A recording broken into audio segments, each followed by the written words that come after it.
Fort Irwin, California, 600 hours, heat already rising. A woman in civilian clothes steps off a contractor bus, carrying a worn rifle case and a leather notebook. No uniform, no insignia, no wedding ring, just a faded tattoo peeking from under her sleeve, something coiled, something deliberate. The Marines watch her walk across the range with the kind of silence that precedes a joke. The desert wind carries dust across the firing lanes, swirling around boots and sandbags. The sun climbs slow and merciless, turning the air into something you can taste. Metal targets shimmer in the distance, wavering like ghosts in the heat. Somewhere a flag snaps against its pole, the sound sharp and lonely. Sarah Brennan knows this kind of morning. She has lived 100 of them in places where the sand remembers blood. But that was another life, another name on a different set of orders. Now she is nobody, a contractor, a civilian with a laptop and a security clearance that asks more questions than it answers. She walks with the economy of someone who has learned that wasted motion costs lives. Her boots leave prints in the dust, each step placed with a precision that seems accidental until you notice the pattern. She does not look at the Marines lined along the shooting benches. Does not need to. She already knows what they see. A woman past 30 in khaki cargo pants and a tactical shirt rolled at the sleeves. No body armor. No radio. No reason to be here, except some bureaucratic mistake in a Pentagon basement. The range office sits squat and sun-bleached at the edge of the complex, its windows reflecting the morning glare like blind eyes. Sarah climbs the 3 wooden steps and pulls the door open. Cool air hits her face, artificial and sterile. Inside, Lieutenant Colonel Marcus Aldridge looks up from a stack of paperwork, his expression hovering somewhere between courtesy and annoyance. Aldridge is old core. The kind of officer who still spits, shines his boots, and believes in hierarchy the way other men believe in God. His desk is immaculate, 3 pens aligned, coffee cup handle at 90 degrees, a framed photo of his battalion in Iraq, faces young and certain. He stands when she enters, habit overriding preference. "Ms. Brennan, DARPA sent you for the software test." It is not a question. Sarah sets her rifle case against the wall, gentle as a mother with a sleeping child. "Yes, sir. Ballistic trajectory validation for the new fire control system." Her voice is steady, professional, carrying the neutral tone of someone who has learned to make herself small in rooms full of rank. Aldridge glances at the rifle case, his eyes lingering on the worn leather and scratched metal clasps. That is not standard issue for contractors. Sarah meets his gaze, holds it for exactly 2 seconds. Not defiant, not submissive, just present. "Personal preference, sir. I find old equipment gives more honest data." Aldridge grunts, a sound that could mean anything. He slides 3 NDA forms across the desk, each one thick with legal language and classification stamps. Sarah reads them. Actually reads them. Most contractors skim and sign. She takes 4 minutes, her finger tracing lines of text, her lips moving slightly as she parses the bureaucratic maze. Aldridge watches this with something approaching interest. When she finally signs, her signature is deliberate, each letter formed with care. Fingerprint scan. Then you will observe from lane 12. Do not interface with active shooters. Do not provide instruction. You are here to collect data, not play drill sergeant. "Understood, Colonel." He hands her an escort badge, the plastic still warm from the laminator. Sarah clips it to her belt, the motion automatic. Muscle memory from a time when badges meant access to places that did not officially exist. The heat outside is a living thing, pressing against skin and lungs. Sarah crosses the range toward lane 12, her shadow stretching long and thin. Ahead, Marines cluster in groups of 3 and 4, checking rifles, adjusting scopes, trading the kind of banter that sounds like confidence but smells like nerves. Staff Sergeant Jake Cordero sees her first. He is 26 and built like someone who believes physical strength can solve most problems. His uniform is immaculate, his boots polished to a mirror shine. He carries himself with the swagger of youth and a combat ribbon earned in a firefight that lasted 11 minutes. He nudges the Marine next to him, Corporal Mia Reyes, whose compact frame and quick eyes mark her as someone who learned to be smart before she learned to be strong. They sent a woman for ballistic testing. What is next? Yoga instructor for close quarters battle. Reyes does not laugh. She is watching Sarah walk, cataloging details the way a good spotter should. The way Sarah moves. The way her eyes track the wind flags before looking at the targets. The way her right hand flexes slightly, as if remembering the weight of something no longer there. Jake, chill. She is probably some MIT PhD. Cordero snorts, already bored with his own joke. Yeah, PhD in missing targets. Sarah reaches lane 12 and sets her gear down with the care of ritual. The notebook goes on the left, the rifle case on the right, a small weather station in the center, its digital display blinking temperature and humidity. She does not acknowledge the stares, does not rise to the whispers. She has learned that silence is a kind of armor. Master Gunnery Sergeant William Hackett emerges from the range tower, a clipboard in one hand and a coffee mug in the other. At 54, he has the weathered face of a man who has seen sand in 3 different wars. His eyes are the pale blue of someone who has looked through too many scopes at things he wishes he could forget. All right, listen up. Today's exercise is 800-meter stress fire. Wind is unpredictable. Mirage is dancing like a drunk at closing time. I want 80% hit rate minimum. Anything less and you are wasting my time and the taxpayers' bullets. The Marines straighten, focus sharpening. Hackett has a voice that does not need to be loud to be heard. It carries the weight of someone who has earned respect in increments measured in millimeters and heartbeats. Cordero, you are up first. Show these boots how it is done. Cordero steps to the firing line, settles behind his rifle with the confidence of someone who has never truly failed at anything that mattered. He checks his scope, adjusts his position, breathes twice. The rifle cracks and dust blooms near the target, close, but not centered. He fires again, closer. The 3rd shot clips the edge, the 4th misses left, the 5th barely catches steel. 3 out of 5. Cordero stands, his jaw tight. Hackett makes a note on his clipboard, his expression unreadable. You are yanking the trigger, jerking it like it owes you money. Fix it or you are off the roster. Cordero's face flushes, but he nods, steps back. The other Marines watch, suddenly aware that today is not about showing off. It is about measurement, assessment, the cold mathematics of who stays and who goes. Sarah observes from lane 12, her notebook open but her pen still. She watches the wind flags, the mirage shimmer, the way each Marine approaches the rifle with subtle tells that speak louder than any debrief. Cordero overcompensates. Reyes hesitates. A private named Torres grips too tight, strangling accuracy. She writes nothing, just watches. Break time comes after 90 minutes of firing. The Marines drift towards shade and water, voices rising in the particular way men talk when they need to rebuild confidence brick by brick. Cordero drinks from a canteen, his eyes finding Sarah across the range.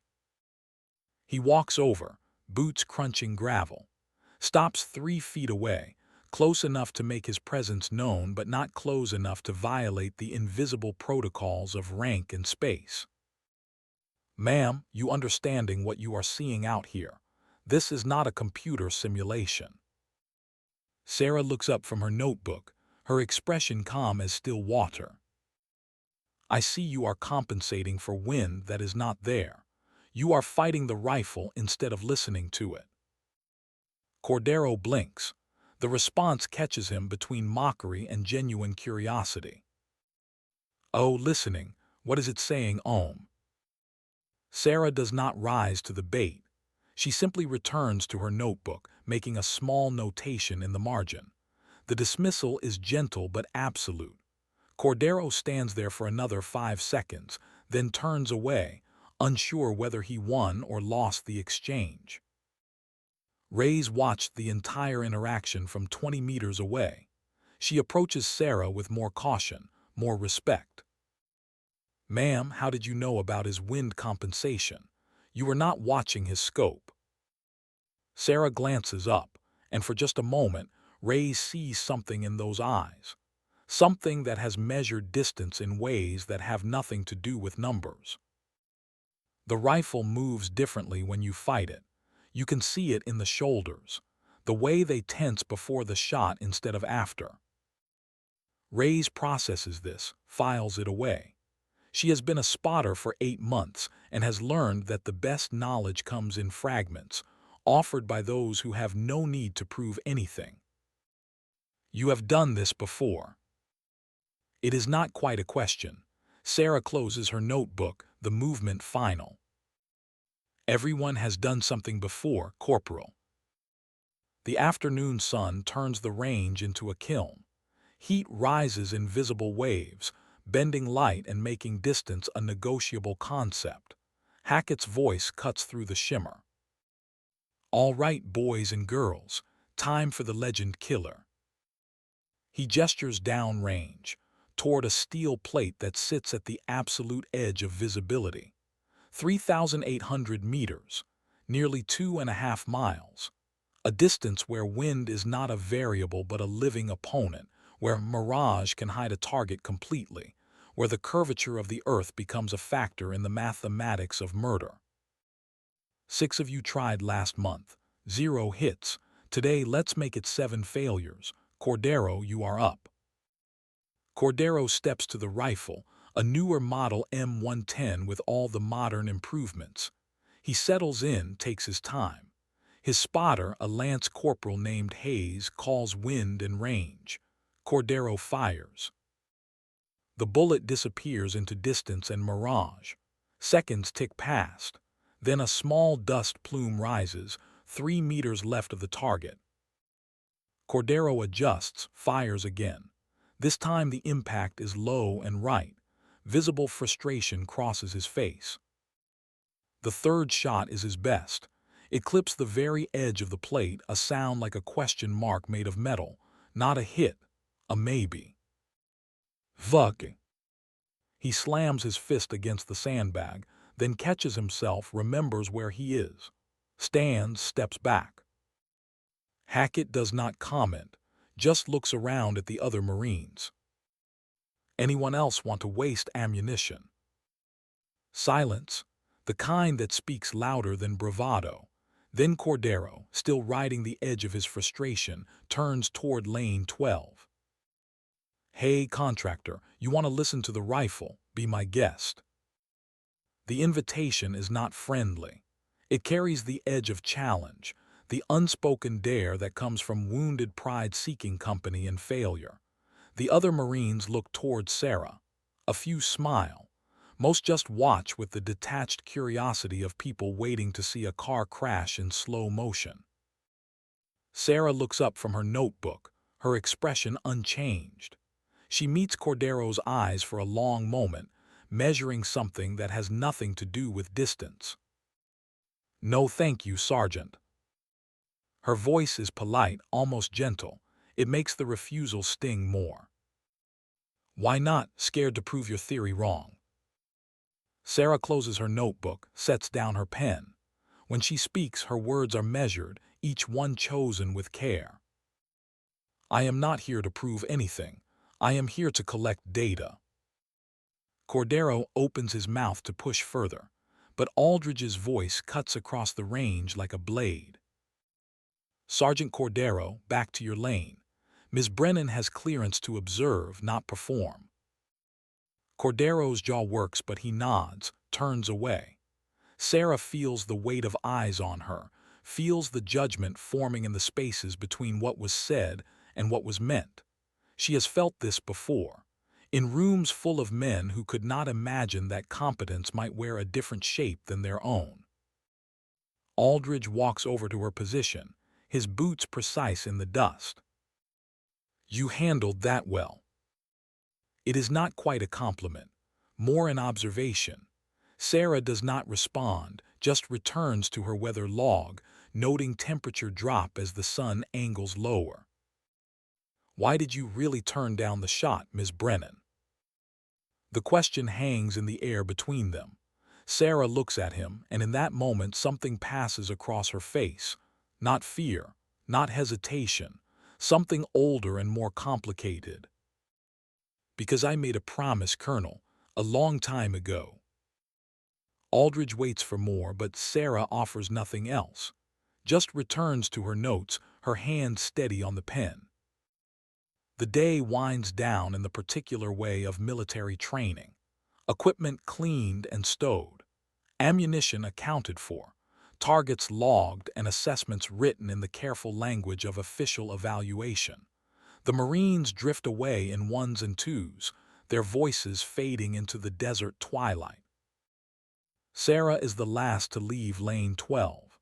She packs her gear with the same ritual precision she used to unpack it, notebook in the left pocket, weather station wrapped in its protective case. The rifle case she leaves for last, her hands moving over its surface like reading Braille. Reyes approaches as Sarah is closing the final clasp.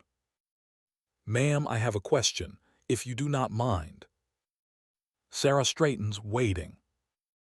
"That adjustment you made for tours, the sandbag, how did you know?" Sarah considers the question, weighs the cost of answering. "Because I have made that mistake before, a long time ago. Someone corrected me. I am just passing it forward." "Who corrected you?" The question is innocent, born of genuine curiosity, but Sarah's expression shifts just slightly. A shadow that might be memory or might be grief. "Someone who is not here anymore." Before Reyes can ask more, Sarah picks up her rifle case and walks toward the parking area, her silhouette cutting sharp against the dying light. Reyes watches her go, a strange feeling settling in her chest.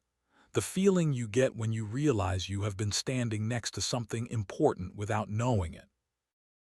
That evening in the barracks, Cordero cannot let it go. He sits on his bunk, cleaning his rifle with unnecessary vigor, while Reyes sits across from him with her laptop open. "She is nobody, Jake, just some DARPA consultant." "Then why did she know about my wind comp? Why did Tors suddenly start hitting after she touched his sandbag?" Reyes does not answer immediately. She is staring at her phone, at a photo she snapped earlier when Sarah was adjusting her gear. Just visible at the edge of Sarah's rolled sleeve is the tattoo. Reyes zooms in, enhances, traces the pattern with her finger on the screen. A coiled viper, wrapped around crosshairs. The ink is faded, military style, the kind done in base tattoo shops with equipment that is barely regulation. Reyes opens a new browser tab, types in reverse image search. Nothing. She tries military forum databases. Nothing official. Then a deep dive into archived message boards, the kind where veterans trade stories they would never tell civilians. There, a post from 2014, a discussion about classified units. Someone mentions Task Force Viper, Joint Special Operations Command, Afghanistan. The post is vague, full of rumors and speculation, but one detail catches Reyes' eye. They operated without spotters, solo snipers, some kind of experimental protocol. The thread is locked, the user deleted, but Reyes finds a cached version, keeps reading. Another comment from a different user. "Viper team was real. I saw one of their rifle cases in Bagram 2012. had that snake tattoo painted on it. They were ghosts, literally. After Hellman, they just disappeared from records. Ray's hands are shaking slightly as she shows Cordero the screen. "Jake, look at this." Cordero reads, his expression shifting from skepticism to something harder to name. "That is just internet bullshit, conspiracy theory stuff." Ray zooms in on the tattoo photo again. "Then why does she have their mark?" The question sits between them like a live round. Outside, the desert wind picks up, rattling windows and stirring dust against the barracks walls. Somewhere a door slams. Somewhere someone laughs. But in this room, two Marines sit in silence, staring at a photo of a woman they do not know, wearing ink that should not exist. Hackett sits in his office, a glass of whiskey going warm on his desk. He is not supposed to drink on base, but some rules are more like guidelines when you have 30 years in and have earned the right to bend them. He is thinking about the woman in lane 12, about the way she moved, the way she read the wind without instruments, the way she refused the shot with a certainty that spoke of experience, not fear. His eyes drift to a photo on his wall. Bagram Air Base, 2012. He is younger there, his face not yet lined with the particular exhaustion of too many deployments. In the background of the photo, barely visible, is an armory building, and leaning against that building just at the edge of the frame is a rifle case. Even in the faded photo, even at this distance of years and pixels, Hackett can see the marking painted on its side. A coiled viper, crosshairs. He picks up his phone, hesitates, then dials a number he has not called in 6 years.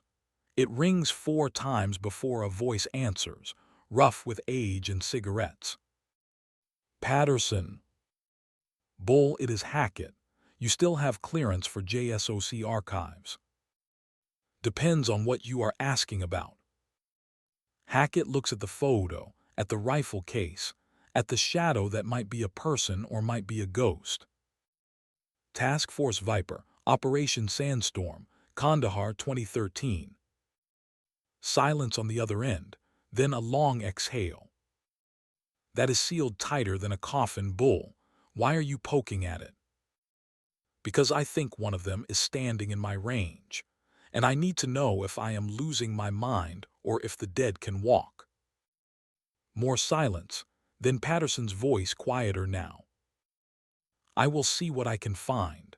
But Bull, if you are right, if one of them is really there, you need to understand something. Those people did not retire. They did not get reassigned. They got erased. If she is walking around, someone very high up decided to let her." Hackett ends the call, drains his whiskey, pours another. Outside his window, the range is dark except for security lights casting long shadows across empty lanes.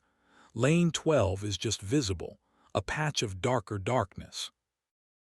He thinks about the way Sarah held that rifle case, like it contained something precious and terrible, like it held memories that weighed more than metal. The next morning arrives with the kind of heat that promises cruelty. Sarah is at the range before dawn, setting up her equipment in the half-light. The air is still, the wind not yet awake. She works in silence, her movements economical and practiced. Aldridge finds her there, a folder tucked under his arm. "Ms. Brennan, a word." Sarah straightens, waits. Aldridge opens the folder, reveals a single sheet of paper, a contract addendum.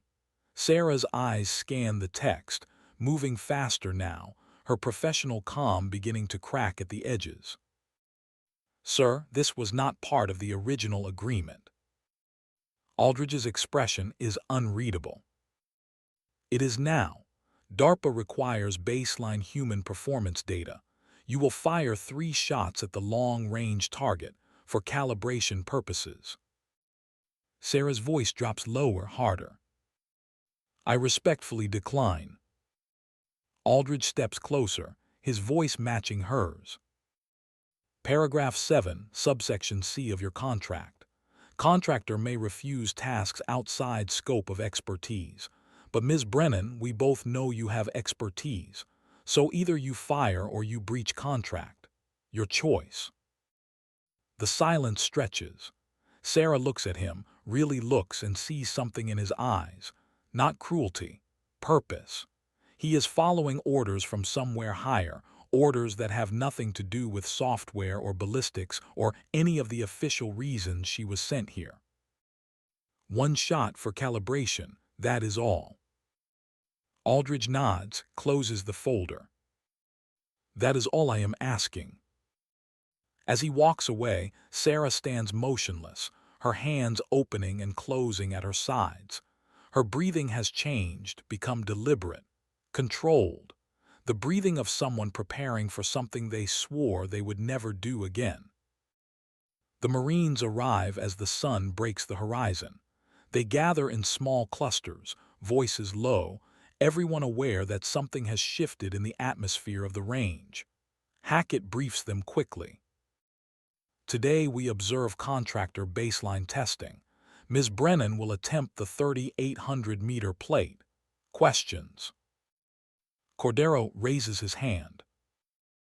Gunny, she refused yesterday. What changed? Hackett's jaw tightens. Orders changed, Sergeant. Now shut up and watch. Sarah approaches the firing line, carrying the M24 rifle she requested. It is old, Vietnam-era technology, the kind of equipment that museums would want if they knew it existed. She sets it down with reverence, begins her setup. The Marines watch in silence. Even Cordero has stopped smirking. There is something in the way Sarah moves that demands attention, a precision that goes beyond training into the realm of muscle memory encoded at a cellular level. She does not use a rangefinder, does not check a ballistics computer, does not ask for wind data. She simply looks downrange, her eyes tracking the mirage, reading patterns in the shimmer that most people would not even notice. Reyes whispers to Cordero. She is not using any instruments. Cordero does not respond. He is watching Sarah's hands as they move over the rifle, checking chamber, testing trigger pull, adjusting scope with micro movements, each click deliberate.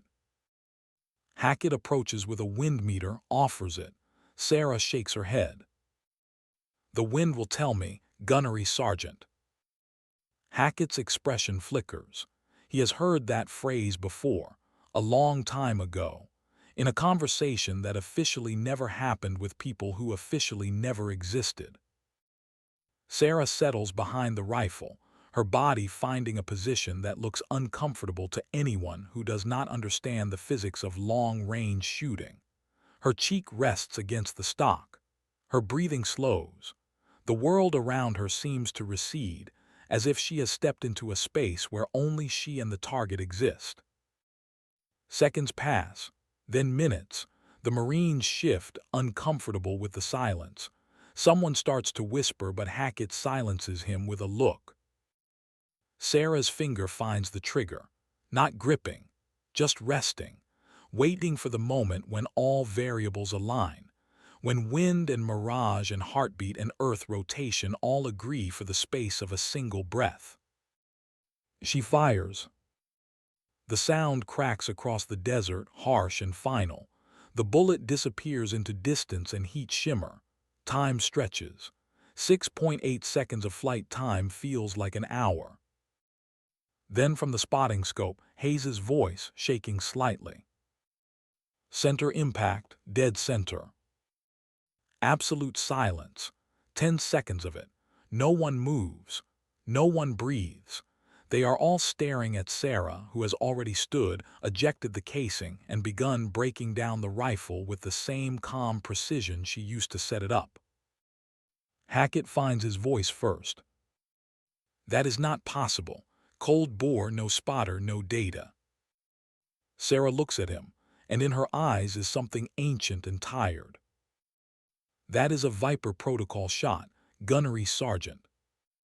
The words land like artillery. Hackett actually takes a step back. Cordero breaks the silence with the question everyone is thinking. What is Viper Protocol? Hackett does not take his eyes off Sarah. It is a ghost story. Snipers who could shoot without spotters. Joint Army and Marine black operations. Disbanded after Helmand Province. Reyes' voice is barely a whisper. You were one of them. Sarah sets the rifle down gently, turns to face them all. For a moment she looks like she might deny it, like she might hide behind her contractor credentials and her NDA forms. But then something shifts in her expression. A decision made. I was a long time ago. The confession hangs in the air like smoke. Cordero is staring at her with an expression that cycles through disbelief, awe, and something approaching fear. Reyes has tears in her eyes, though she could not say why. Hackett's voice is rough. What was your call sign? Sarah looks at him for a long moment before answering. Viper 1. The wind picks up, sudden and strong, sending dust devils spinning across the range. Somewhere a flag snaps hard enough to sound like a rifle shot. Sarah picks up her rifle case, her movements steady despite the weight of every eye on her. She walks toward the office, toward paperwork and debriefs and all the machinery of military bureaucracy. But before she reaches the door, she stops, turns back. I made a promise when I left. No more shots, no more killing, but promises break when orders come from high enough. Remember that. Then she is gone, leaving the Marines standing in stunned silence on a range that suddenly feels different, haunted by revelation, by the knowledge that legends can wear civilian clothes and carry laptop bags and look like people you might dismiss without a second thought. In his office, Aldridge receives a phone call. He answers on the first ring. She fired, clean hit. The voice on the other end is satisfied. Good, now we know the baseline is real. Human intuition cannot be replicated. The AI program is dead in the water. You did well, Colonel. Aldridge looks out his window at Sarah, who is visible through the glass, filling out forms with the same mechanical precision she does everything. Sir, what happens to her now? Silence, then the voice colder now. That depends on whether she stays retired. We will be in touch. The line goes dead. Aldridge sets down the phone, his hand not quite steady. He has been in the military for 26 years. He has followed orders that made him sick, orders that saved lives and orders that cost them. But this feels different, like he has just participated in something that will have consequences no one can predict. Outside, Sarah finishes her paperwork, signs her name one final time. She picks up her rifle case and walks toward the parking lot, where her truck waits in the growing heat. She does not look back at the range, does not acknowledge the Marines who are still standing there, watching her leave. She has said all she is going to say, done all she is willing to do. But as she opens her truck door, her phone buzzes. A text from an unknown number. Hello, Captain. It has been a long time. We need to talk. I am on my way. Sarah stares at the message for a long moment. Then she looks toward the access road, where in the distance, a black SUV is visible, approaching through the heat shimmer like a shark through water. She knows who is coming, has known this day would arrive eventually. The past never stays buried in the desert. It just waits for the wind to shift, for the sand to move, for the moment when ghosts become real again. Sarah sets her rifle case in the truck bed, closes the tailgate with a sound like a cell door locking. She looks at the sky, at the sun climbing toward noon, at the heat waves rising like prayers from the burning earth. Somewhere behind her, Cordero is asking questions. Reyes is searching databases. Hackett is making phone calls to people who will not answer, But Sarah is done with all of that. She has given them enough. More than enough. The black SUV grows larger, closer.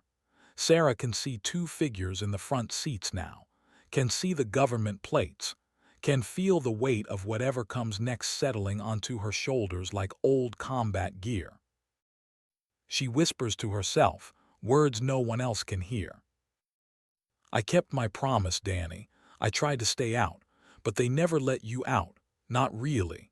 Not when you are the best at something the world still needs. The SUV pulls into the parking lot, dust rising behind it. The engine cuts. The doors open.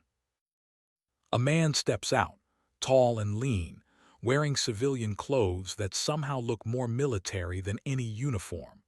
He has the eyes of someone who has ordered death from comfortable distances and sleeps fine afterward. He smiles when he sees Sarah. It is not a friendly smile. Captain Brennan, you are a hard woman to find. Sarah does not smile back. Major Keller, I thought you would have retired by now. Keller walks closer, his movements casual but his eyes calculating every angle, every option. Men like me do not retire, Sarah. We just change desks. Speaking of which, I have a new one for you. Sarah crosses her arms, a barrier of flesh and resolve. I am out, David. Have been for 12 years. Keller nods, as if he expected this. I know, I read your file, PTSD, medical discharge. You built a nice quiet life, consulting, no combat, no decisions that end in body bags, very peaceful. His tone makes peace sound like cowardice. Sarah feels the old anger rising but keeps her voice level. What do you want? Keller reaches into his jacket, pulls out a folder, sets it on the hood of Sarah's truck. I want you to look at 6 photographs. Then I want you to tell me you are still out. Sarah does not touch the folder. I do not need to look. Keller opens it anyway. 6 faces stare up from glossy 8x10s. Young men. Military. One of them makes Sarah's breath catch in her throat. He looks exactly like someone she used to know. Someone who died bleeding in her arms while the desert turned red and the wind carried away his last words. His name is Lieutenant Marcus Webb, Marine Force Recon, captured in Yemen 2 weeks ago. Intel says execution is scheduled for 48 hours from now. Sarah cannot look away from the photo, cannot unsee the resemblance. Keller's voice is softer now, almost gentle. He is Sergeant Reeves's younger brother. Danny never told you about him. Security protocol, but Marcus knows about you. Danny talked about his captain, about the woman who could make impossible shots, about Viper 1. Sarah's hands are shaking now. She closes the folder, pushes it back toward Keller. You are lying. Keller pulls out his phone, plays a video. The quality is poor, shot on a smuggled cell phone, but the audio is clear. A man's voice, American, scared but controlled. My name is Lieutenant Marcus Webb, United States Marine Corps. If anyone is listening, if anyone can help, please tell my brother's old team. Tell Captain Brennan. Tell her Danny would want someone to try. The video ends. Sarah is gripping the truck so hard her knuckles have gone white. Keller pockets his phone. You have 24 hours to decide. After that, I find someone else. Someone who will not make the shot. Someone who will miss. And Danny's brother will die knowing the best sniper in American history refused to help because she made a promise to a ghost. He walks back to his SUV, pauses at the door. Lane 12, tomorrow 700. If you are there, we talk mission details. If you are not, I will understand. Some promises are more important than lives. The SUV pulls away, leaving Sarah alone in the parking lot with a folder full of faces and a decision that feels like being buried alive. She stands there for a long time, the sun beating down, the heat rising, the desert wind moving through her hair like the breath of something ancient and patient. Finally, she picks up the folder, opens it, studies each face, memorizes them the way she was trained to, the way you memorize targets before you decide they are worth the cost of a bullet. When she gets to Marcus Webb's photo, she stops, traces the line of his jaw with her finger. He has Danny's eyes, the same eyes that looked at her in the moments before he died and said, "I am glad it was you with me and not someone else." Sarah closes the folder, closes her eyes, breathes in the desert air that smells like dust and time and all the things she swore she would never do again. Somewhere behind her on the range, Hackett is briefing Aldridge. Cordero is arguing with Reyes about what they saw. The day continues without her, indifferent to her crisis. But Sarah knows tomorrow will be different. Tomorrow she will walk into Lane 12 not as a contractor, but as something else. Something she buried 12 years ago in a shallow grave made of paperwork and medication, and the desperate hope that running far enough could outpace memory.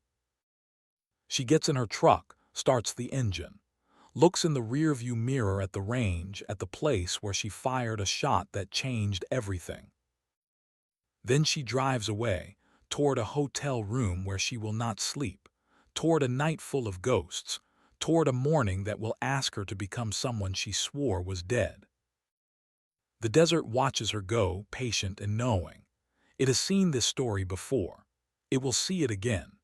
The story of people who try to walk away from war only to find that war walks with them, quiet and patient, waiting for the moment when the only choice left is to pick up the rifle one more time and pray that this shot, this one final shot, will be enough to buy peace. But the desert knows better. Peace is not something you earn with bullets. It is something you lose the moment you learn to fire them well. Sarah drives into the fading light, toward whatever tomorrow brings, carrying the weight of 6 faces and one impossible promise, and the certainty that some debts can only be paid in distance and silence, and the terrible accuracy of a shot no one else can make. The hotel room smells like bleach and decades of other people's cigarette smoke. Sarah sits on the edge of a bed that sags in the middle, the folder spread open before her like an autopsy report. 6 faces. 6 men who have families somewhere, mothers who pray, children who draw pictures with crayons and write daddy in letters that lean sideways. She knows better than to think about that. Knew better 12 years ago when she learned to see targets instead of people, to calculate wind drift instead of consequence. But Marcus Webb's photograph keeps pulling her eyes back, keeps showing her a ghost wearing a younger face. The room's air conditioner rattles like it is dying, pushing lukewarm air that does nothing against the heat bleeding through cheap walls. Outside, Interstate 15 hums with the endless traffic of people going somewhere else, anywhere else, fleeing or pursuing or just moving because stillness feels too much like surrender. Sarah has not slept, has not tried. Sleep means dreams and dreams mean Kandahar, and she cannot afford to go back there tonight. Not when tomorrow demands decisions that need to be made with a clear head and a steady hand. Her phone sits next to the folder, screen dark. She has not called Keller, has not confirmed, has not refused. The silence is its own answer or maybe its own question. She does not know anymore. At 300 hours she gives up on rest, showers in water that runs cold then scalding with no middle ground, dresses in the same clothes from yesterday because they are all she has. Contractors travel light, ghosts even lighter.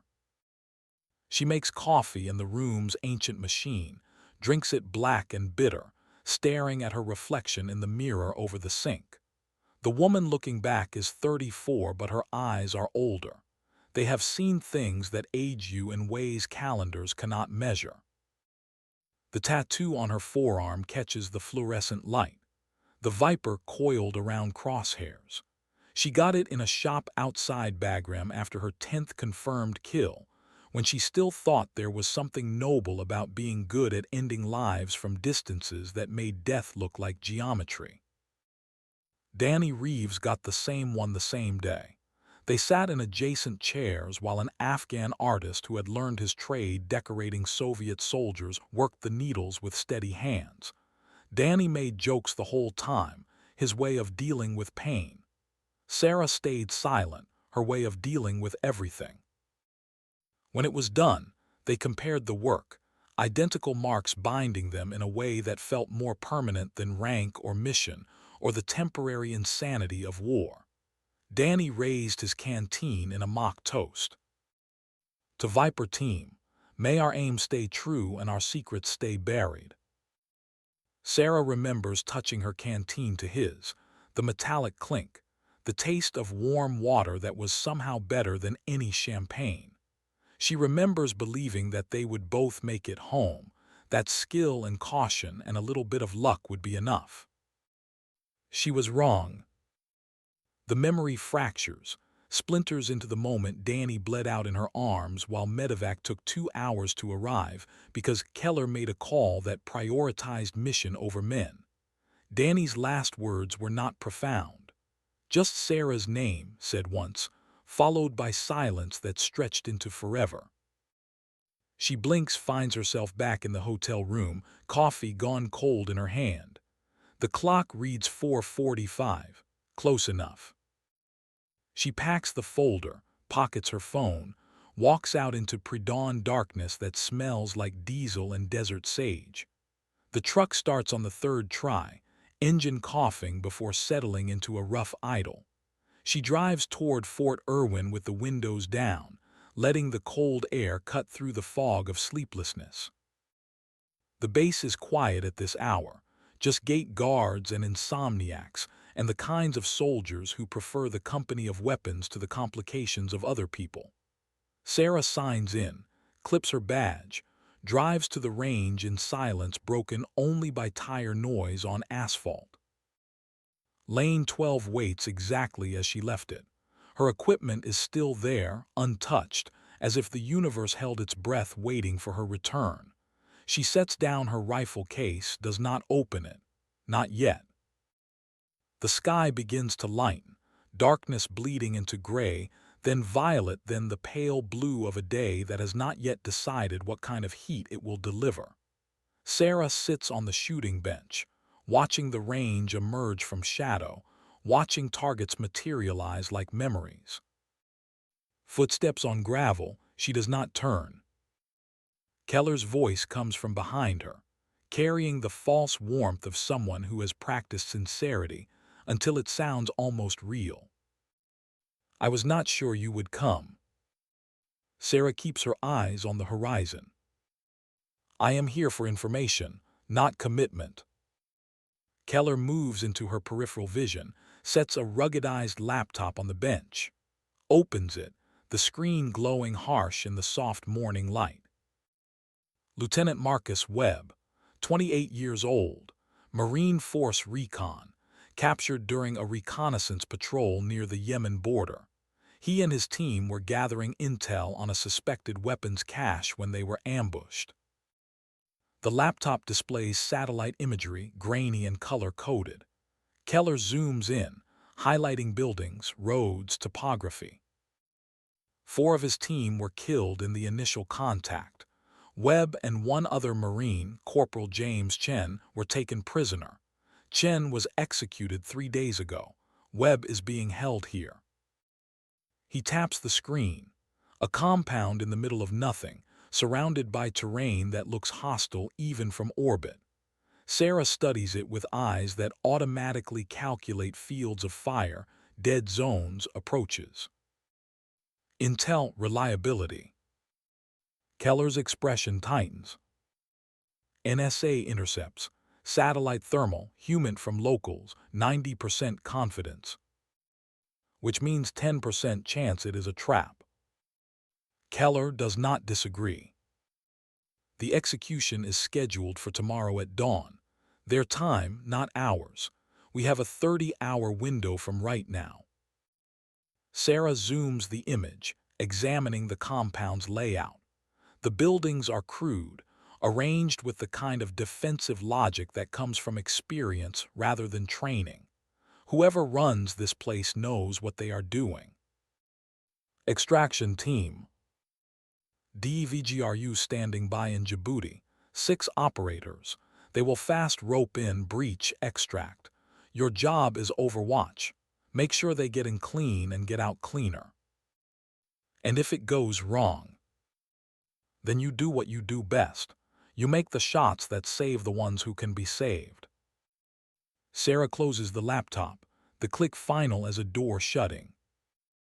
I need to know why, David. The real why, not the official story. Why does JSOC need me for this? You have a dozen snipers who could make these shots. Keller is quiet for a long moment. When he speaks, his voice has lost its practiced smoothness. Because Webb asked for you. In his last communication before they took his phone, he said if there is any way to reach Captain Brennan, do it. Danny told him about you, about Kandahar, about the shots that should not be possible but somehow were. And you could not say no to a dying man's request. Keller's laugh is bitter. I have, but this time there is more. Webb knows things about operations, about networks.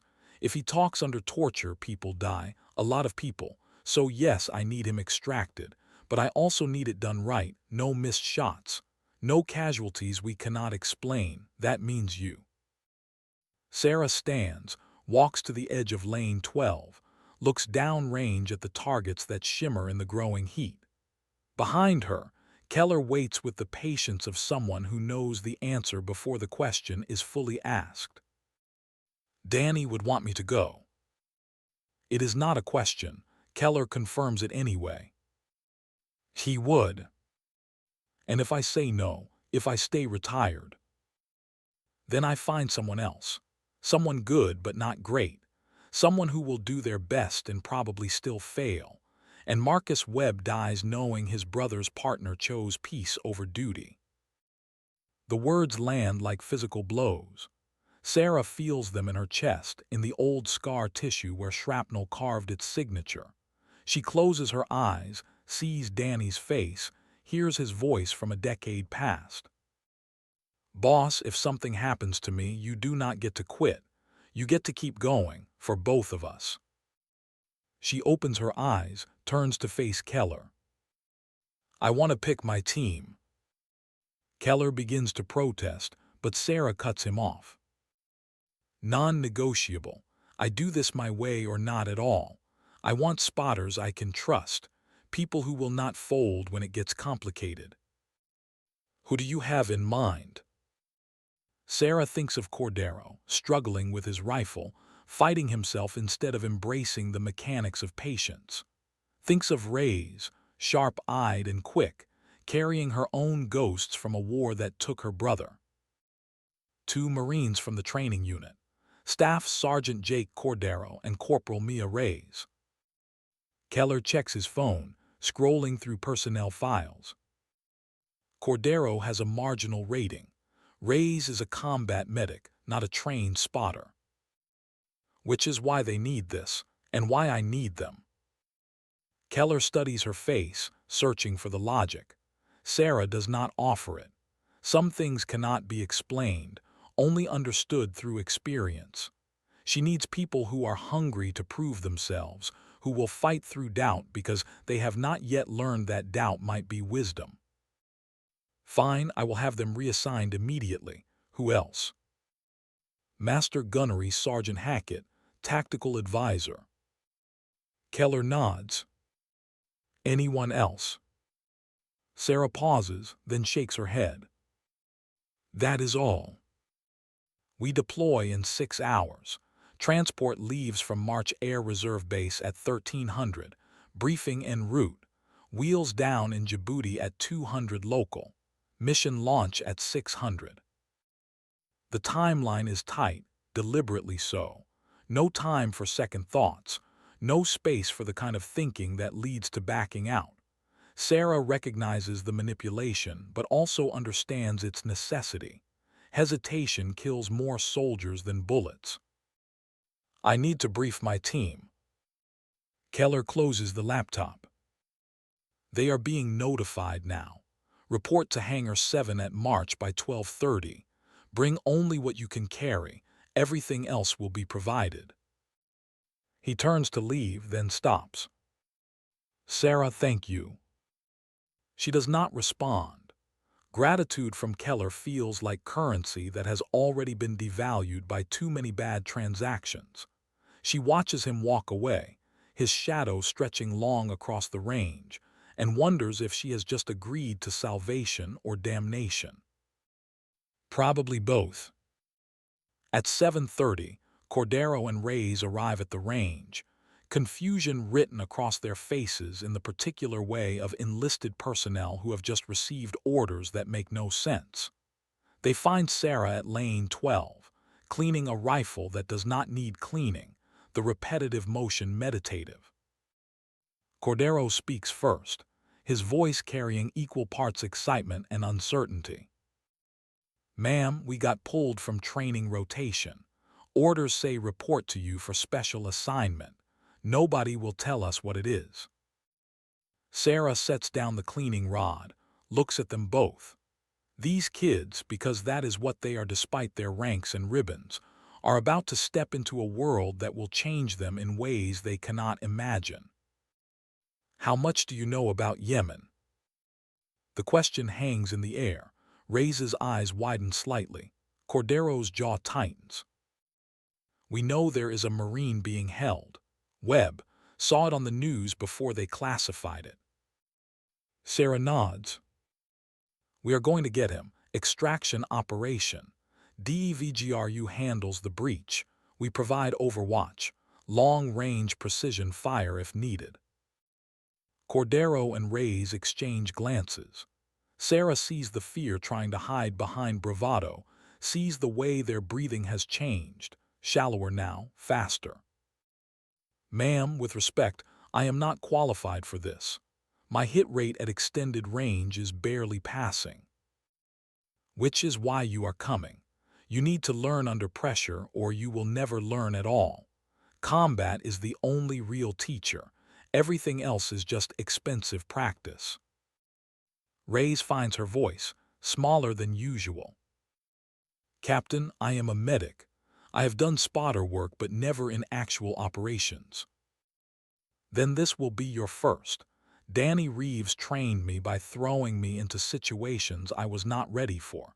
He said fear sharpens focus if you let it. We are going to find out if he was right.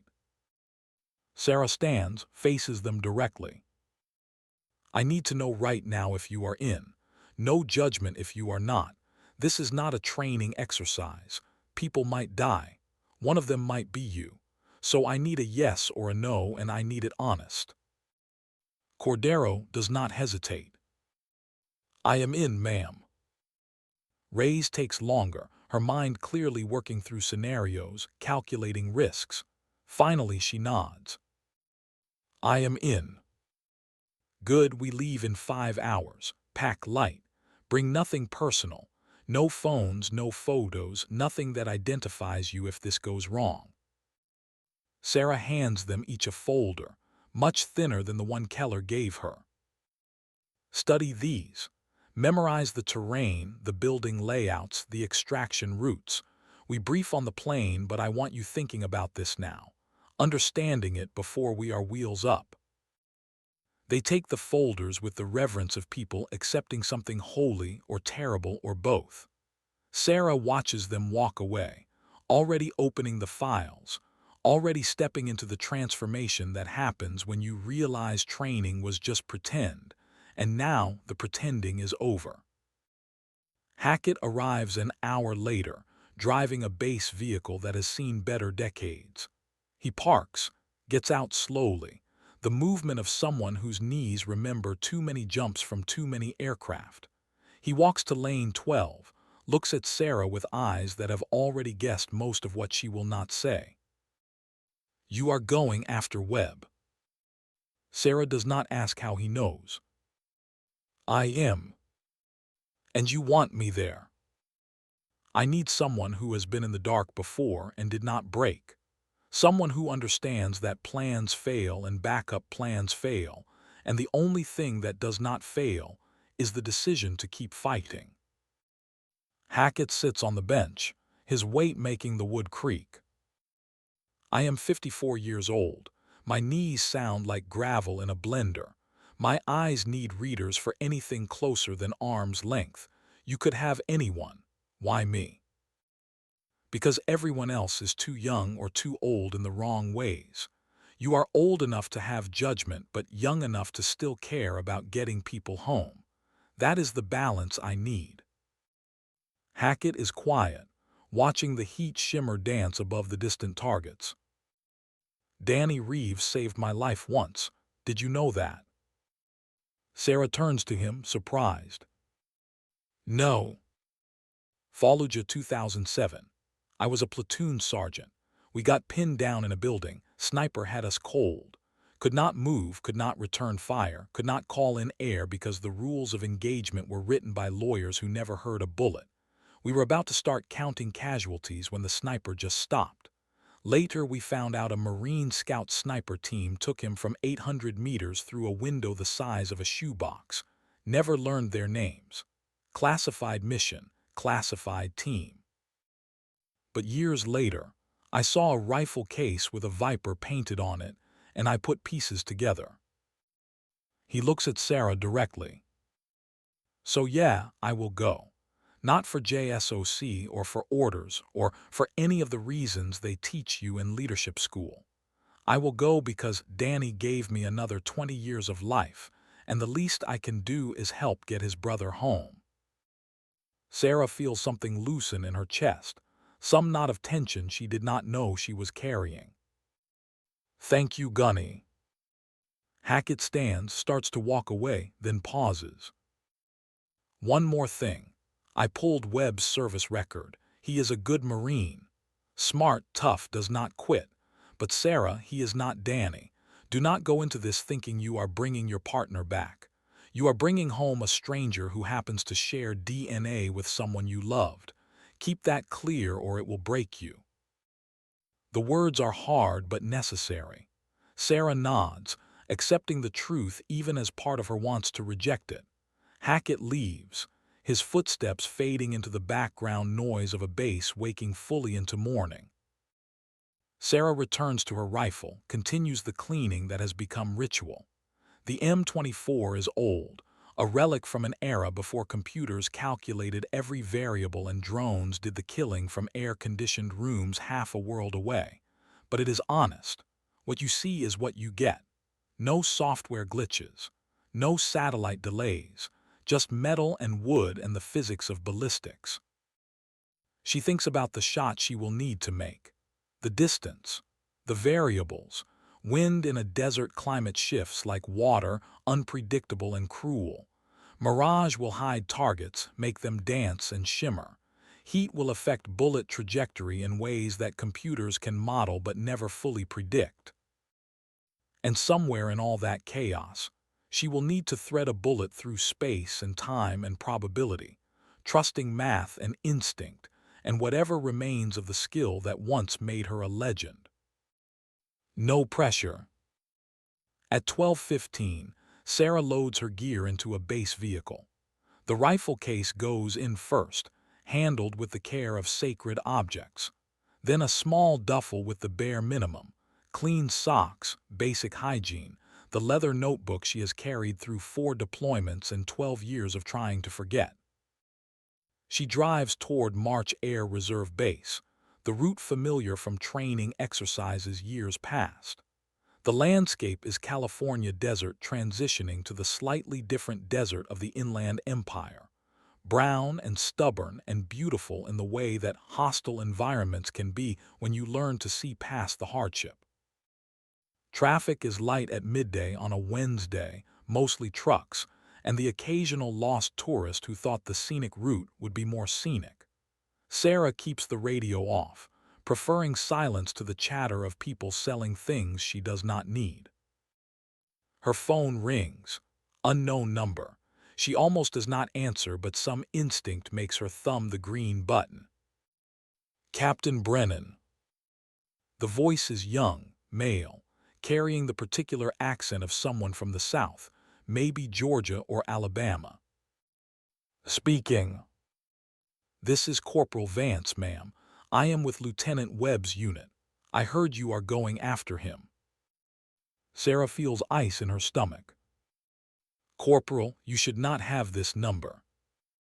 I know, ma'am, but I needed to tell you something about the lieutenant. Sarah pulls over, puts the vehicle in park. Go ahead. He talked about his brother all the time, Sergeant Reeves. The lieutenant worshipped him, carried a photo everywhere, this old picture from before Kandahar. He used to say his brother was the bravest man he ever knew, and the only regret he had was never getting to serve with him. The corporal's voice breaks slightly. When they took him, when we could not stop it, the last thing he said was, "Tell Danny's team I am sorry. I know he meant you, ma'am, and I just wanted you to know that he is not just some mission. He is a good man who deserves to come home." Sarah closes her eyes, grips the steering wheel hard enough to hurt. I will bring him home, Corporal. That is a promise. The line goes dead. Sarah sits in the pulled-over vehicle, trucks blowing past, the phone still pressed to her ear. She thinks about promises, about how many she has made and how many she has kept, and how the math never quite balances. Then she puts the vehicle back in gear, pulls onto the highway, drives toward whatever comes next. March Air Reserve Base rises from the desert like a monument to logistics and bureaucracy. Hangars sprawl across tarmac that shimmers with heat, cargo planes lined up with the precision of military efficiency. Sarah clears security, drives to Hangar 7, finds Cordero and Ray's already there, standing next to duffels that look too small for a combat deployment. Hackett arrives moments later, his gear compact and professional. The four of them stand in the shadow of the hangar, waiting for transport, not speaking because there is nothing left to say that has not already been said in the folders and briefings, and the silent understanding that passes between people about to do something dangerous. At 1300 hours precisely, a C-17 Globemaster taxis to the hangar, its engines screaming protest at the heat and weight and the fundamental injustice of physics. The rear ramp lowers, revealing a cargo bay configured for personnel transport, web seating along the walls and equipment strapped down the center. Keller emerges from the interior, followed by two men in civilian clothes who have operator written all over them. Sarah recognizes the type. Special Forces, probably Delta or DEVGRU, the kind of men who practice violence until it becomes art. Load up, we brief once we are airborne. The team boards, finds seats, straps in with the practiced efficiency of people who have done this before. The ramp closes, sealing them in dim red light and the particular smell of military aircraft, jet fuel and hydraulic fluid, and the accumulated sweat of 1,000 deployments. The engines spool up. The airframe shakes. Then the peculiar sensation of leaving Earth, gravity pulling hard before letting go, the moment when weight becomes optional and physics negotiable. Keller waits until they reach cruising altitude before starting the brief. He unfolds a map across equipment cases, the paper detailed and marked with symbols that tell stories of violence planned with PowerPoint precision. Current intel puts Webb here. He taps a building in the compound's northeast corner. 2 guards outside, unknown number inside. The room is reinforced, no windows. Single entry point. DEVGRU will breach with thermite charges, clear the room, extract the package. Your team provides overwatch from here. Another tap, this time on a ridgeline 1,600 meters from the compound. Sarah studies the terrain, her mind already calculating angles and wind patterns, and the thousand variables that make long-range shooting more prayer than science. 1,600 meters is close for Overwatch. Keller nods. Anything farther and the terrain blocks sight lines. Anything closer and you are in small arms range. This is the compromise. What is the backup plan if the primary position is compromised? There is no backup position. If you get pushed off that ridge, we abort. The finality of it settles over the group. Reyes shifts in her seat, the first sign of the nerves she has been carefully hiding. Cordero's jaw is tight, his hands opening and closing on invisible triggers. Hackett speaks for the first time since boarding. What is the threat assessment? Are we expecting resistance? Keller pulls out satellite photos, recent enough that Sarah can see vehicle tracks in the dust. Thermal imaging shows approximately 15 to 20 hostiles in the compound, mostly small arms, possibly one heavy machine gun. Local militia, not professional military, but they are motivated and they know the terrain. He looks at each of them in turn. This is not a training exercise. If things go kinetic, people will die. Make sure it is not you. The brief continues for another hour, covering contingencies and communication protocols and the detailed choreography of violence conducted at distance. Sarah listens, asks questions, absorbs information with the focus of someone for whom small details mean the difference between mission success and body bags. When Keller finally rolls up the maps, the cabin falls into the particular silence of people contemplating their mortality.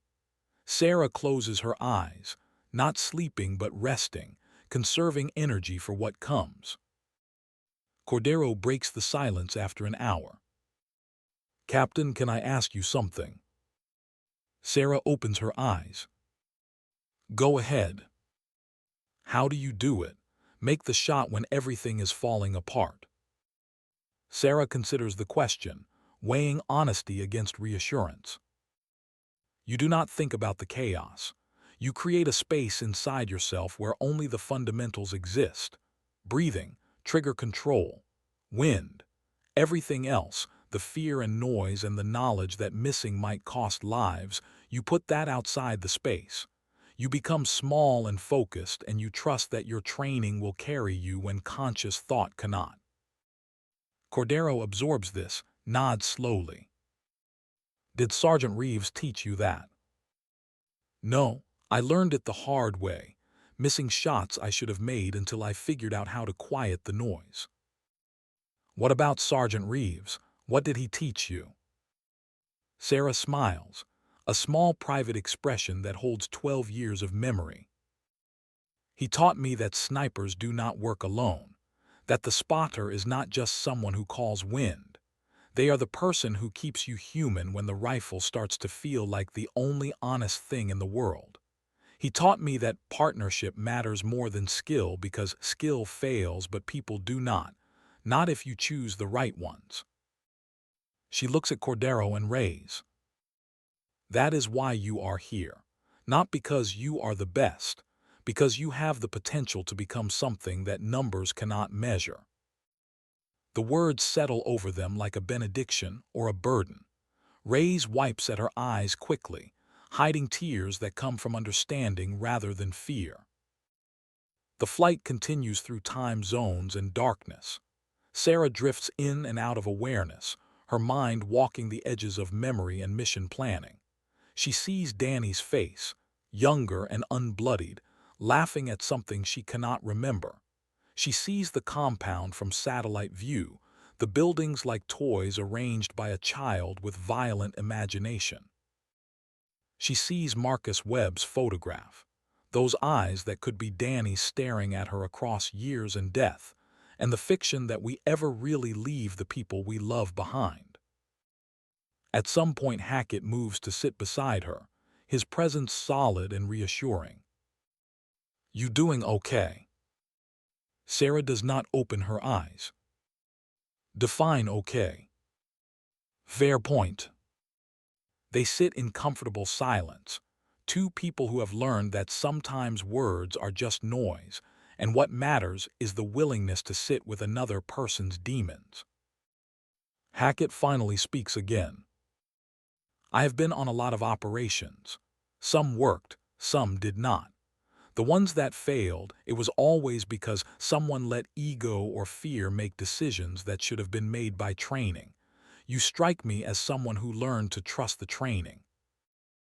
I did the hard way. Danny's death.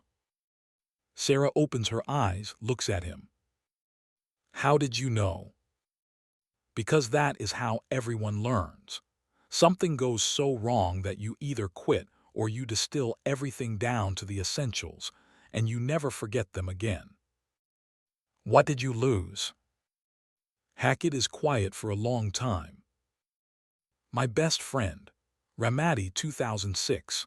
I made a wrong call, got him killed. Took me 2 years to pick up a rifle again. When I did, I was different, better in some ways, broken in others.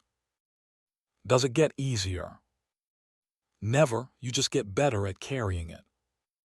The plane begins its descent into Djibouti as dawn breaks over the Horn of Africa. Sarah looks out the small window at a landscape that could be any desert, any war, any place where people have decided that violence is the answer to questions no one can quite remember asking. The wheels touch down with a jolt that rattles teeth and equipment. The ramp lowers, admitting heat that makes California seem temperate. They are in East Africa now, where the temperature climbs into triple digits before breakfast and stays there like an occupying force. A hangar waits, smaller than March but functional. Inside, the DEVGRU team is already present. 6 men who look like they were grown in a lab for the specific purpose of kicking in doors and ending problems. Their team leader, a lieutenant commander whose name tag reads Morrison, briefs them with the economy of someone who has done this too many times to waste words. We insert via hello at 5:45 local, 10-minute flight time, fast rope to compound perimeter, breach, clear, extract. Time on target should not exceed 12 minutes. You are on that ridge providing eyes and precision fire if needed. Questions? Sarah raises her hand. Rules of engagement. Morrison's expression does not change. Anyone pointing a weapon at my team or the package is a valid target. Anyone running away gets a pass unless they are clearly going for reinforcements. We are not here to rack up body count. We are here to get web and leave. Sarah nods. Clean, professional, the kind of row E that makes sense until the shooting starts and clean becomes a memory. The next 4 hours are spent in final preparation. Sarah zeroes her rifle, confirming that travel has not knocked the scope out of alignment. Cordero and Reyes practice range estimation and wind calls, their voices growing more confident with each iteration. Hackett coordinates with Morrison, establishing communication protocols and backup plans for the backup plans. At 5:30, they load into 2 MH-60 Black Hawks, the helicopters squatting on the tarmac like predatory insects. Sarah's team in one bird, DEVGRU in the other. The crew chiefs run final checks, testing radios and weapons systems with the focus of people who know that small failures cascade into large catastrophes. The rotors begin to turn, slowly at first then faster until they are just a blur and a sound that makes conversation impossible. Sarah feels the familiar sensation of liftoff, the moment when Earth releases its claim and you belong entirely to physics and fuel and the skill of pilots. They fly low and fast, the ground racing past close enough to see details, tire tracks and scattered debris, and the occasional startled animal. The sun is just breaking the horizon, painting the desert in shades of gold and amber that would be beautiful if this were not what it is. Cordero and Reyes sit across from Sarah, their faces showing the particular expression of people riding toward something they cannot fully imagine. Fear mixed with determination mixed with the absolute certainty that turning back is not an option. Sarah catches Cordero's eye, gives him a small nod. He returns it, his jaw set. Reyes closes her eyes, her lips moving in what might be prayer or might be memorization, or might be the private conversation people have with themselves before stepping into fire. The ridgeline appears ahead, exactly as the satellite images promised. The pilot brings them in low, the crew chief kicking out ropes. Sarah goes first, fast rope descent muscle memory taking over, boots hitting ground with impact that jolts through knees and spine. She moves away from the landing zone, rifle up, scanning for threats while the others descend. Cordero next, then Reyes, then Hackett, each movement practiced and efficient. The helicopter lifts away, leaving them in sudden silence broken only by wind and their own breathing. Sarah moves to the ridgeline edge, sets up her position with quick efficiency. Bipod extended. Scope covers off. Range finder confirming what she already knew from the maps. 1,600 meters to the compound. Wind southeast at 8 knots. Temperature rising fast as the sun climbs. Reyes sets up beside her with the spotting scope, her movements slower but correct. Cordero takes rear security, watching their backs. Hackett establishes the communication relay, his radio crackling with check-ins from DEVGRU and command. Sarah settles behind the rifle, lets her body find the position that will allow her to shoot for extended periods without fatigue. She breathes, slow and measured, letting the adrenaline burn off until all that remains is focus. Through the scope, the compound resolves into sharp detail. 2 guards outside the building where Webb is held, both carrying AK pattern rifles, both looking bored. A third man on a rooftop with what might be a PKM machine gun. Others moving in the compound, going about morning routines with the casual confidence of people who believe themselves safe. They are about to learn differently. Reyes speaks, her voice steady despite the situation. I have eyes on target building. 2 guards north and south positions. 3rd hostile on roof, heavy weapon. Sarah confirms, her crosshairs moving from target to target, measuring distances and angles and the math of death delivered from 1,600 meters away. Wind. Reyes checks her instruments. Southeast 8 knots steady. Mirage is building fast. We have maybe 20 minutes before it gets bad. Sarah keys her radio. Viper 1 in position. Targets acquired. Ready when you are. Morrison's voice comes back, calm as someone ordering coffee. Copy Viper 1. DEVGRU moving to insertion point. 3 minutes. The wait is the hardest part. Sarah's finger rests outside the trigger guard, her breathing synchronized with the wind. Beside her, Reyes watches through the spotter scope, calling out any changes in guard positions or weather conditions. Behind them, Cordero maintains security, his own rifle scanning the approaches. Sarah thinks about Marcus Webb in that building, thinks about what he must be feeling if he is conscious, if he is aware that rescue is coming. She thinks about Danny, about promises made and kept, and the strange mathematics of debt that transcends death. Then Morrison's voice, sharp and immediate. We are taking fire, 300 meters from target. Multiple hostiles engaging from compound perimeter. The mission timeline just collapsed. Sarah's world narrows to the circle of her scope. 1,600 meters of desert air, heat shimmer rising like ghosts, wind pushing left to right at 9 knots now, accelerating as the sun climbs. Through the glass she sees Morrison's team pinned behind a low wall, muzzle flashes sparking from compound windows, dust erupting where bullets find sand instead of flesh. Three hostiles visible on the compound's east side, firing AK rifles in the sustained bursts of people who have more ammunition than training. A fourth man emerges onto a rooftop. The PKM machine gun Sarah spotted earlier now swinging toward DEVGRU's position. Range to machine gunner.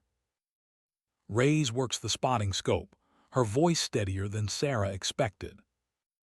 1620 meters. Wind 9 knots left to right, gusting to 12. Temperature 105 and climbing. Sarah's crosshairs find the machine gunner.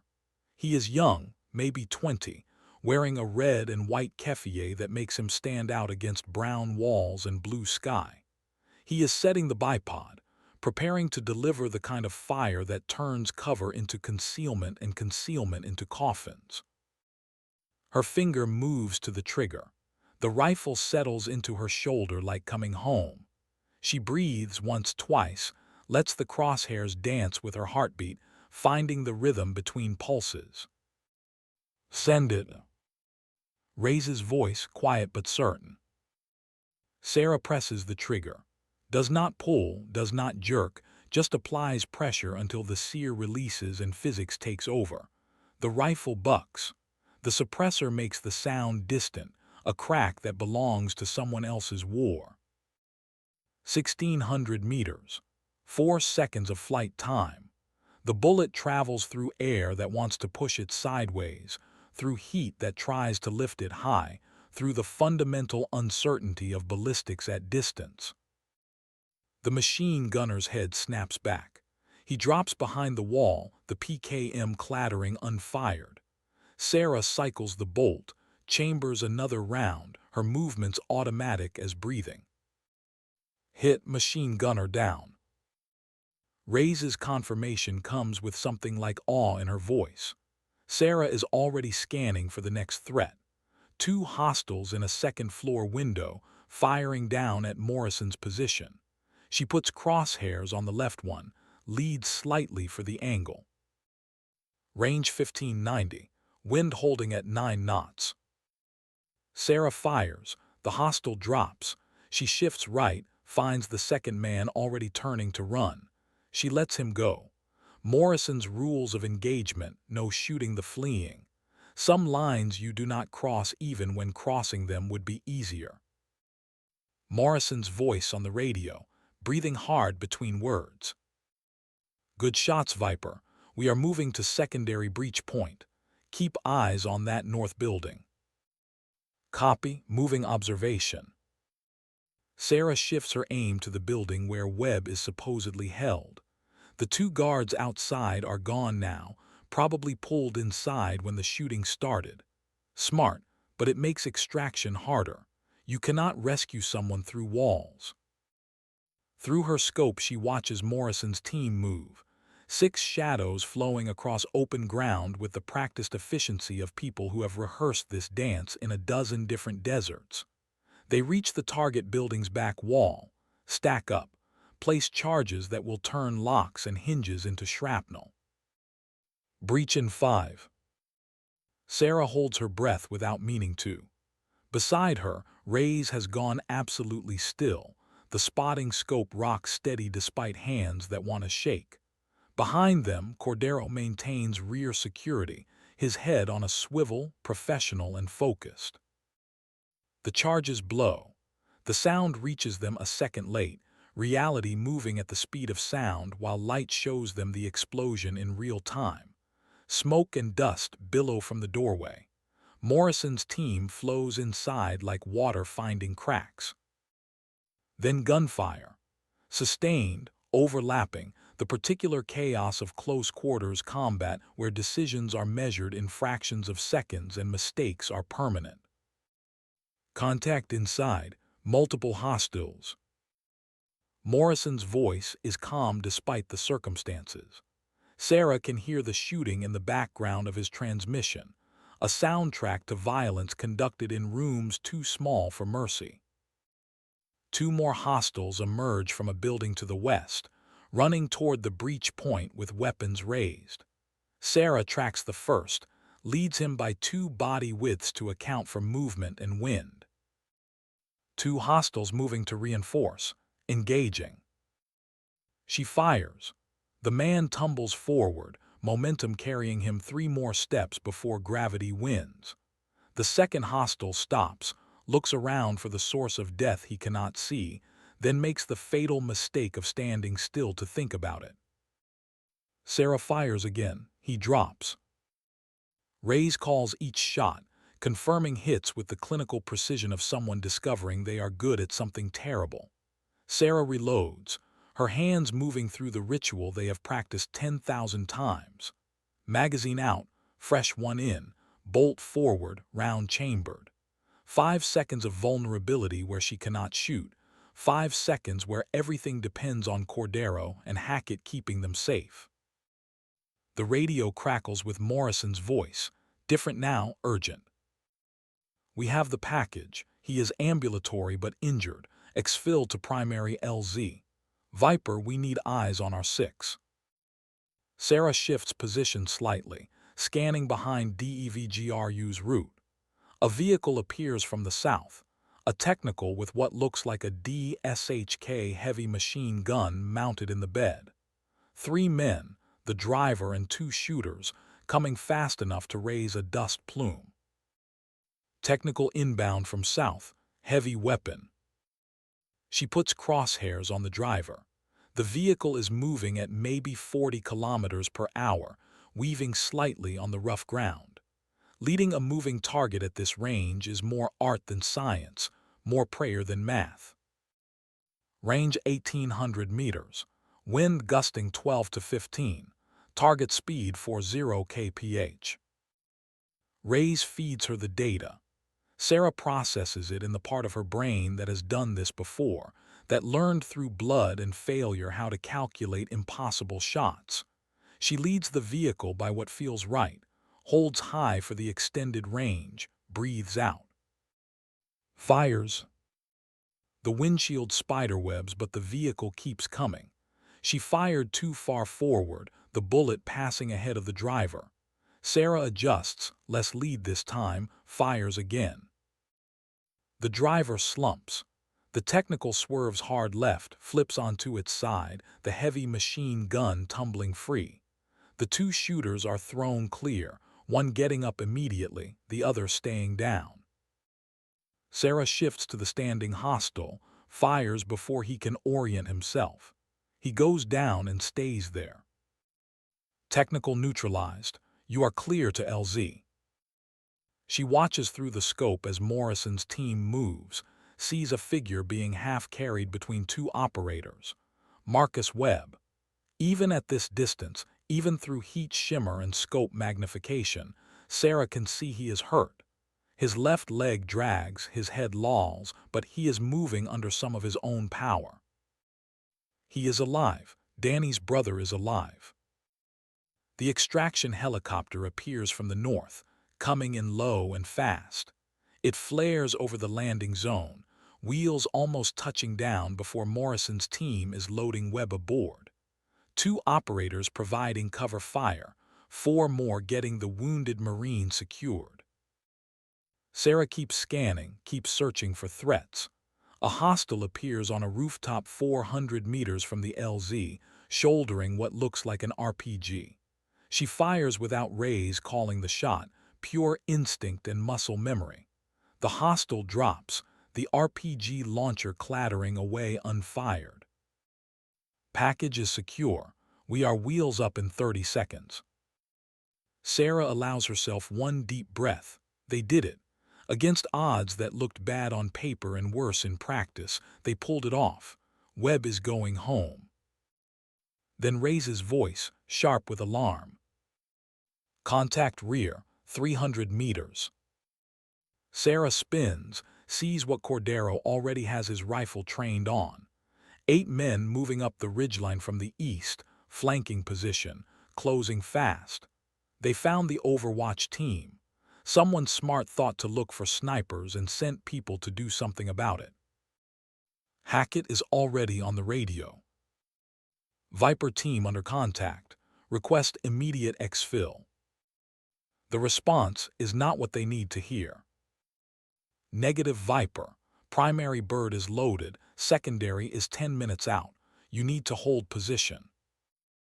10 minutes is a lifetime when people are shooting at you from 300 meters. Sarah makes a decision, the kind that will either save them or doom them. Raise, pack your scope. Cordero, prepare to displace west.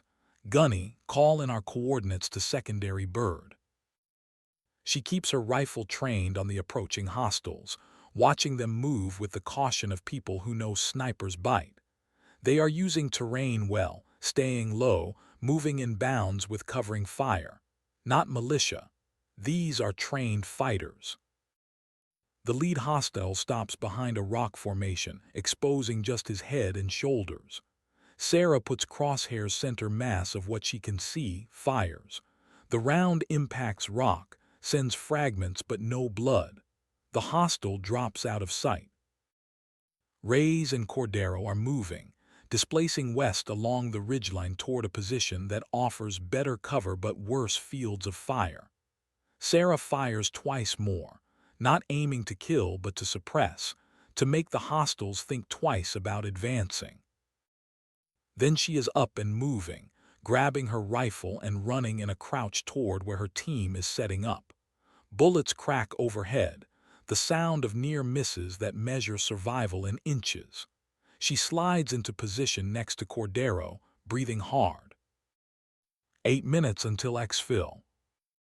Hackett's update is clinical, but Sarah can hear the tension underneath. 8 minutes to hold against 8 hostiles, who know exactly where they are, and have the numbers to overwhelm through volume of fire alone. Cordero engages, his rifle barking 3 quick shots. Sarah does not know if he hits anything, but the return fire slackens momentarily. She uses the pause to scan for targets, finds 2 hostiles moving between rocks, fires once. One goes down, the other disappears. Reyes has her rifle up now, not spotting but shooting, putting rounds downrange with the determined focus of someone who has discovered that fear can be useful if you channel it correctly. Her shots are not as precise as Sarah's, but they are close enough to matter, close enough to make hostiles reconsider their approach. The firefight settles into a rhythm, bursts of shooting followed by movements followed by more shooting. Sarah knows they are burning through ammunition faster than they should, knows that if this goes much longer they will be throwing rocks. Cordero takes a round through his sleeve, the bullet passing so close it burns fabric without touching skin. He does not flinch, just shifts position and keeps firing. Sarah sees something in that moment, sees the transformation from a Marine who struggled with confidence to one who found it in the worst possible classroom. 5 minutes. A helicopter appears to the south, but it is not theirs. One of the hostiles must have called for support because this bird is coming in with what looks like door gunners ready to turn the ridgeline into a killing field. Hackett sees it too. We have enemy air inbound. This is about to get very bad. Sarah makes another decision, the kind that Danny would have made, the kind that risks one to save many. Cordero, Reyes, prep smoke grenades. When I give the word, you pop smoke and run for the secondary exfil point 200 meters west. Do not stop, do not look back, do not wait for me. Cordero starts to protest, but Sarah cuts him off. That is an order, Sergeant. You get to the bird, you get home. You tell people that Viper team completed the mission. Understanding hits him like a fist. She is staying behind. Ma'am, no, we do not leave people. You are not leaving me. I am covering your withdrawal. There is a difference. The enemy helicopter is closer now, maybe a minute out. Sarah can see the door gunners checking their weapons, can imagine the pilot getting coordinates from the ground team. 30 seconds, then smoke and run. Reyes is crying, not from fear but from the understanding that sometimes courage, means accepting what someone else is willing to do for you. Captain, please. Sarah smiles, an expression that holds no happiness but something like peace. Tell Marcus Webb his brother's partner kept her promise. That is all I need you to do. The enemy helicopter is 20 seconds out when Sarah hears a different sound. Jet engines. Fast movers. She looks up, sees two shapes screaming in from the west, low enough that she can make out the weapon's pylons. F-18 Hornets, American. The lead jet locks onto the enemy helicopter with a Sidewinder missile. The launch is almost casual, a puff of smoke and a streak of fire that covers the distance faster than thought. The enemy bird tries to evade, but physics has already written the ending. The missile connects. The helicopter becomes a fireball, debris raining across the desert. The hostiles on the ground break, running for cover or vehicles or anything that is not here when the second Hornet makes its gun run. 20 cannon turning their positions into geysers of dirt and blood. All Viper elements, this is Warhammer Flight. We are your close air support. Danger close is authorized. Mark your position. Hackett throws an infrared strobe, the signal invisible to human eyes but blazing bright to the pilot's sensors. Warhammer, Viper team marked. Hostiles are anything that moves within 300 meters of our position. Copy Viper, stand by for fireworks. The second Hornet comes around, unleashes rockets that turn the ridgeline approach into moonscape. The explosions are close enough that Sarah feels the overpressure in her chest, close enough that rocks and debris rain down around them. When the smoke clears, nothing is moving except dust and burning vegetation. The hostiles are gone, dead or fled or both. Viper team, your ride is inbound, 30 seconds. The MH-60 appears like a miracle, flaring hard over their position. They run for it, Cordero and Reyes first, then Hackett, finally Sarah. She throws herself through the door as the helicopter is already lifting, the crew chief grabbing her gear and pulling her fully inside. The bird banks hard, gaining altitude and distance.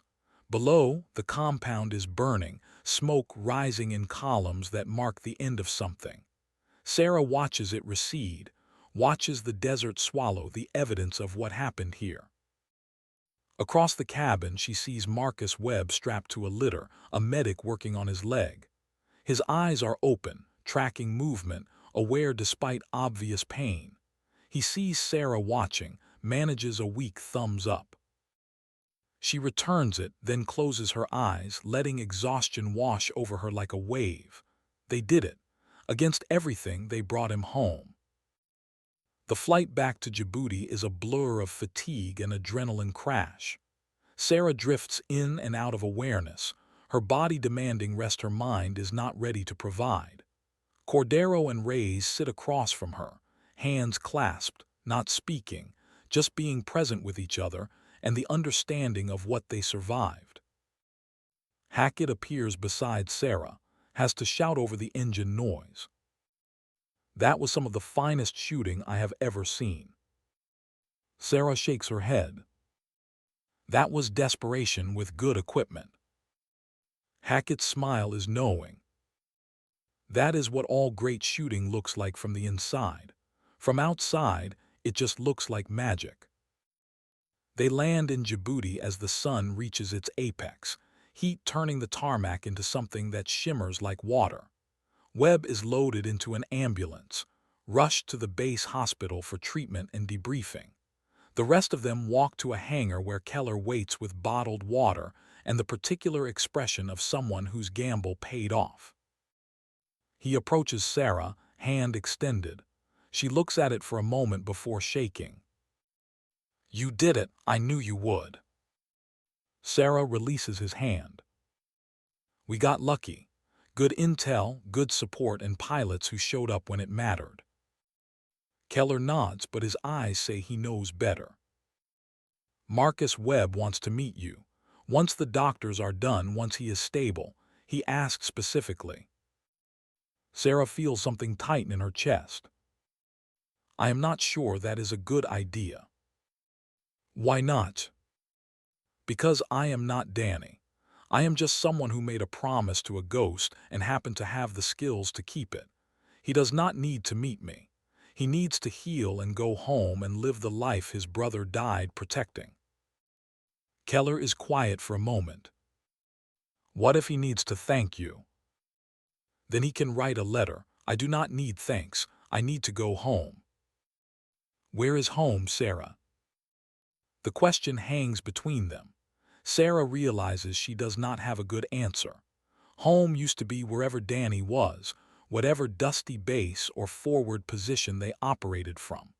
After Kandahar, it became nowhere, a series of hotel rooms and contractor housing and places that were just geographic coordinates. I will figure that out. She walks away before Keller can respond, finds Cordero and Reyes waiting by their gear. They straighten when she approaches, the automatic response to rank and respect. Sarah stops in front of them. You both did well out there, better than I expected. Cordero's face shows exhaustion and pride in equal measure. Ma'am, I froze twice, almost got us killed with hesitation. But you did not freeze the third time or the fourth or the fifth. That is what matters. Combat is not about being perfect. It is about being good enough when everything is falling apart. She looks at Reyes. Your wind calls were accurate under pressure. Your shooting improved with each engagement. That is the mark of someone who can learn while afraid.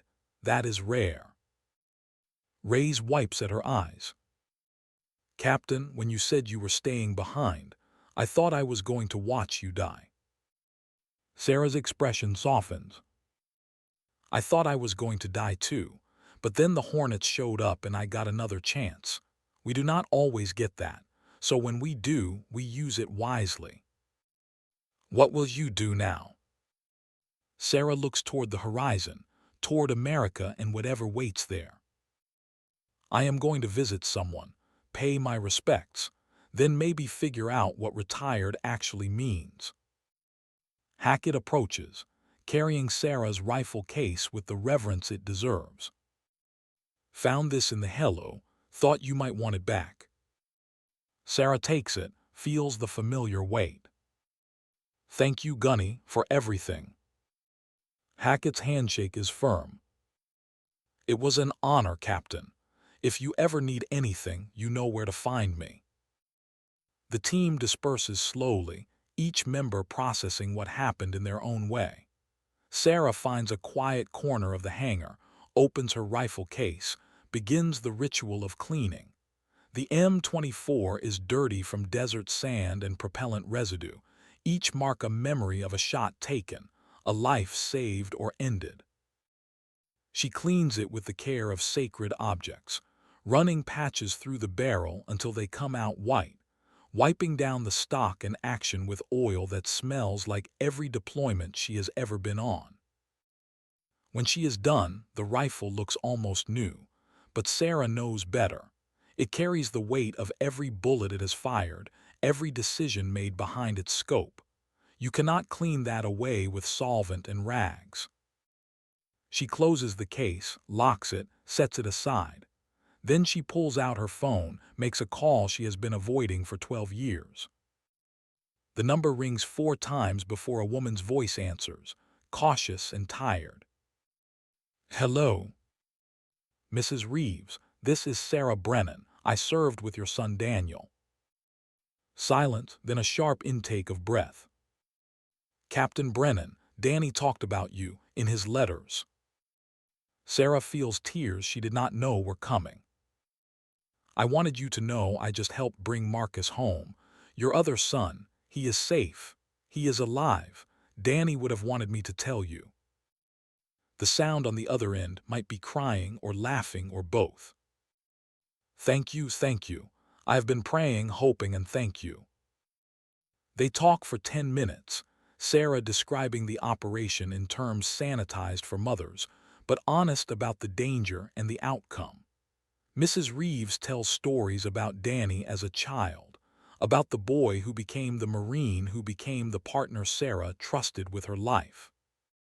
When the call ends, Sarah sits in silence, the phone still warm in her hand. She feels lighter somehow, as if a debt has been acknowledged if not fully paid. The flight back to California is commercial, a jarring transition from military precision to civilian chaos. Sarah sits in a middle seat between a businessman who smells like cologne and a college student who falls asleep on her shoulder. She does not mind. The normalcy is almost soothing. Cordero and Reyes are somewhere in the back, probably processing their own version of what happened. Hackett is up in first class, a upgrade he earned through decades of service, and the understanding that some privileges are not about luxury but about dignity. Sarah sleeps in fits and starts, dreams mixing with memories until she cannot tell which is which. She sees Danny's face, younger now, untouched by the wounds that killed him. He is smiling, saying something she cannot quite hear over the aircraft noise. She wakes as they begin descent into Lax, the sprawl of Lowe's angels spreading below like a circuit board of lights in motion. Home, or the closest thing to it. She rents a car, drives north toward the desert where Fort Irwin waits with her truck, and the remnants of a life she paused to go do something that mattered. The drive takes 3 hours through darkness and scattered towns that exist primarily to service the needs of people passing through. She arrives at 200, the base quiet except for gate guards and the eternal hum of places that never fully sleep. She retrieves her truck from the contractor lot, loads her gear, sits behind the wheel without starting the engine. Her phone buzzes, a text from an unknown number. Captain Brennan, this is LT Webb. Doctors say I am stable enough for visitors. I know you said you did not want to meet, but I am asking anyway. Tomorrow, 1,000 hours, hospital room 247. Please. Sarah stares at the message for a long time. Every instinct says to decline, to drive away, to let this part of the story end without the complication of faces and voices, and the reality of gratitude she does not feel she earned. But Danny would have gone. Danny would have wanted to look his brother in the eye, to see the life he died protecting. Sarah types a response. I will be there. She starts the truck, drives to the same hotel where this all began, gets the same room through coincidence or cosmic joke. The bed still sags, the air conditioner still rattles, but something feels different, lighter. She sleeps deeply for the first time in 12 years. No dreams, no ghosts, just the dark and quiet that comes from exhaustion, and the knowledge that some promises, finally, are kept. Morning arrives with the same desert heat, the same relentless sun. Sarah dresses in civilian clothes, jeans and a plain shirt, nothing that marks her as military or contractor or anything other than a woman in her 30s who has seen things she does not talk about. The hospital is standard military medical, clean and functional, and full of people in various stages of healing. Sarah finds room 247, stands outside for a full minute before knocking. Come in. Marcus Webb sits propped up in bed, his left leg elevated and bandaged, an IV running fluids and probably antibiotics. He is thinner than his photo suggested, harder, with eyes that have seen things recently that will take years to process. He looks so much like Danny that Sarah has to steady herself against the doorframe. Captain Brennan. His voice is hoarse but strong. Just Sarah, I am not captain anymore. Webb gestures to a chair. Sarah sits, suddenly unsure what to say. Webb breaks the silence. They told me what you did. The shot on the machine gunner, the technical, covering our exfil. They said it was some of the finest long-range shooting they have ever witnessed. I was doing my job. No, ma'am, you were keeping a promise to my brother. I know Danny died in your arms. I know you carried guilt about that for 12 years.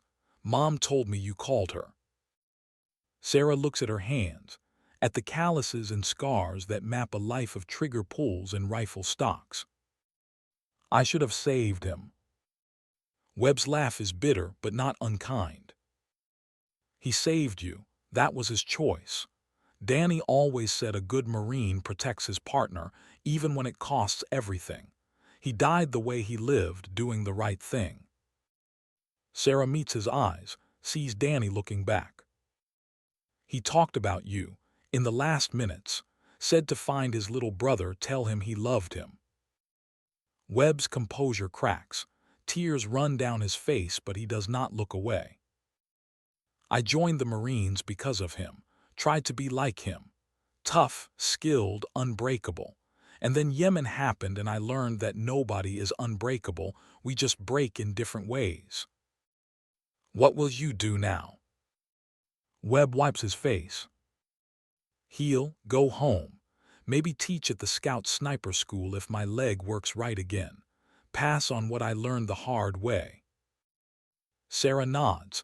That is the right answer, the one Danny would approve. Your brother gave me a rifle. Old M24, the one we used in Kandahar. I want you to have it. Webb's eyes widen. Ma'am, I cannot take that. It is yours. It was his. Now it is a legacy. You are his blood. You carry it forward. She stands, offers her hand. Webb takes it, his grip strong despite the hospital bed and medications. Thank you, Captain, for everything. Sarah walks to the door, pauses. One more thing. You asked why I came, why I took the mission. It was not duty and it was not guilt. It was because Danny taught me that some things matter more than peace. Family is one of them. You are family, even though we just met. That made you worth the risk. She leaves before Webb can respond, walks out into sunlight that feels warmer somehow, less hostile. In the parking lot, she calls Hackett. Gunny, I need a favor. Anything, Captain. I want you to give my M24 to Lieutenant Webb when he is discharged. Tell him it comes with one condition. He has to pass it on when he finds someone worthy. Hackett's voice carries understanding. I will make sure he gets it. And Sarah, what you did out there, bringing them all home, that is the kind of thing legends are built on. I do not want to be a legend.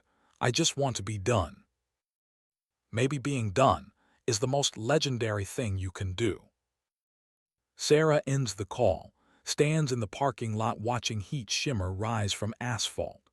She thinks about what comes next, about the civilian life waiting somewhere beyond the perimeter of bases and ranges, and the particular culture of people who solve problems with precision and violence. Her phone rings. Keller. She almost does not answer, but curiosity wins. Yes. Sarah, I have another job. 6-month contract, good pay, important work. I am retired, David. You said that before. This time I mean it. Find someone else, train someone new, let the legend rest. Silence, then Keller's voice, something almost like respect in it. Understood. If you change your mind, you know where to find me. I will not change my mind. She hangs up, blocks the number, feels another weight lift. Some chapters close when you stop writing them, others close when you burn the pages. Sarah drives west, away from Fort Irwin, away from the desert and its memories. She does not have a destination, just a direction, away from war, toward something else. She drives through small towns and long stretches of empty road, the radio playing old country songs that Danny used to love. She does not cry, but she smiles, remembering good times buried under trauma, remembering that before the blood there was brotherhood. Somewhere in central California, she pulls over at a vista point, looks out over hills that roll green from recent rain. She pulls out her phone, takes a photo of the landscape, sends it to Cordero and Reyes with a simple message. "This is what we fought for, remember it." Their responses come quickly. "Cordero, thank you for everything, Captain. You saved us in more ways than one." "Reyes, you taught me that courage is not about being fearless. It is about being afraid and doing it anyway. I will never forget." Sarah pockets the phone, breathes the clean air, feels the sun on her face. She thinks about Danny, about promises kept and debts settled, and the strange mathematics of war that steals some people and spares others for no reason that makes sense. She gets back in the truck, drives until she reaches the coast, parks at a beach where waves crash against rocks and seabirds cry overhead. She walks to the water's edge, lets the spray touch her face. Out there, somewhere across the Pacific, are deserts where she learned to shoot and men who taught her and ghosts that will never fully rest. But here, now, in this moment, she is just a woman standing at the edge of the continent, watching water move with the patience of something that has nowhere to be. She whispers to the wind, words meant for Danny wherever he is. "I kept the promise. Your brother is safe. The rifle is passed on. I am done now. I hope that is okay." The wind does not answer, but somehow she feels it is. Danny would understand. He always did. Sarah stays until sunset, watching the sky turn colors that have no names, watching light fade into darkness that feels peaceful instead of threatening. Then she walks back to her truck, starts the engine, drives toward whatever comes next. Behind her, the ocean continues its eternal work of shaping coastlines and wearing down mountains. Above her, stars emerge one by one, the same stars that shine over deserts and battlefields and all the places where people fight and die and somehow keep hoping for something better. Ahead of her, the road stretches into darkness, illuminated only by headlights and the occasional street lamp. She does not know where it leads, does not need to. For now, the driving is enough. The story of Viper Team does not end with medals or parades or the kind of recognition that makes headlines. It ends with a woman driving through the California night, carrying memories instead of rifles, choosing peace after learning the cost of war. Some legends retire quietly, some promises are kept in silence, some ghosts finally rest. And some snipers, after making the shots that mattered most, simply drive away into the darkness, leaving behind the crosshairs and the calculations and the terrible certainty of knowing exactly where the bullet will go. Sarah Brennan drove until the coast was far behind, until the desert was a memory, until she found a small town that did not ask questions and did not care about the tattoo on her arm or the scars she carried in places the eye could not see. She rented a small house, got a job teaching math at the community college, lived quietly among people who would never know that the woman grading their calculus exams once made impossible shots at impossible distances to save impossible lives. And on certain mornings, when the wind was just right and the light hit at the correct angle, she would remember the feeling of a rifle settling into her shoulder, the moment between heartbeats when everything aligned and the universe agreed that this bullet, this one time, would fly true. She would remember, and then she would let it go, returning to equations and coffee and the simple piece of a life where the only targets were problems on a blackboard, and the only mission was making it through another day without the past demanding payment. The last Viper had finally gone home.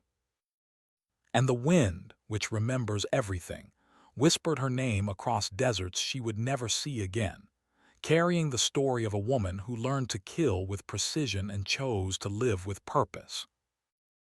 Some debts are paid in bullets, some are paid in silence. Sarah Brennan paid hers in both, and then finally she rested. This story hits different when you realize how many real warriors walk among us, carrying skills the world will never see, bearing scars no medal can honor. Sarah Brennan's 3,800-meter shot isn't just about distance.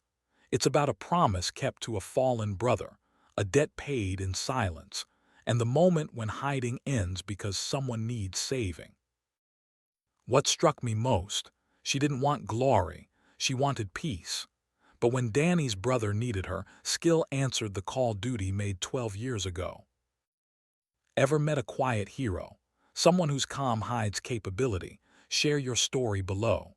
And if this one moved you, there's more to come. Hit subscribe. These warriors deserve to be remembered.